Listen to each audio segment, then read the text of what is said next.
For much of the 20th century, governments around the world carried out a quiet but devastating policy: forced sterilization. Not as punishment, not as justice, but as what they called science.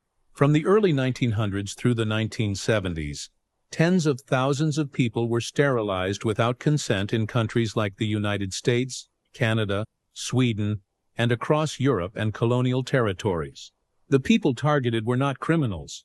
They were the poor, the disabled, the mentally ill Indigenous communities, Black and minority women, and anyone deemed unfit by the state.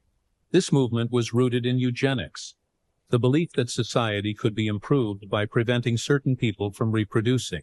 Doctors, lawmakers, and academics argued that traits like poverty, disability, criminality, and even immorality were hereditary. They claimed sterilization would reduce crime, lower welfare costs, and protect the future of the nation. In reality, it stripped people of one of their most basic human rights. In the United States alone, over 60,000 people were forcibly sterilized. Many were institutionalized patients. Others were women pressured into procedures during childbirth, often without being told what was happening. In some states, consent forms were signed under coercion. In others, consent wasn't required at all. The U.S. Supreme Court even upheld the practice in 1927, declaring, "3 generations of imbeciles are enough." That ruling legitimized sterilization laws for decades. In Nazi Germany, the same eugenics theories were taken even further.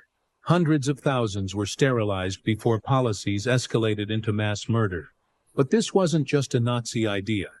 Germany borrowed heavily from American and European eugenics programs.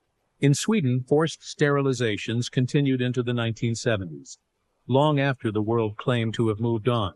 In colonial regions, Indigenous women were disproportionately targeted. In some cases, sterilization was used as a tool of population control, reducing communities seen as inconvenient or undesirable. Many victims never found out until years later that they could no longer have children. Records were hidden. Language was sanitized. Procedures were labeled voluntary when they were anything but. And for decades, survivors were ignored, dismissed, or told it was for their own good. Only recently have governments begun acknowledging the damage. Some have issued apologies. A few have offered compensation. But for many victims, justice came too late. Forced sterilization reminds us of something uncomfortable. Human rights abuses don't always wear the face of cruelty.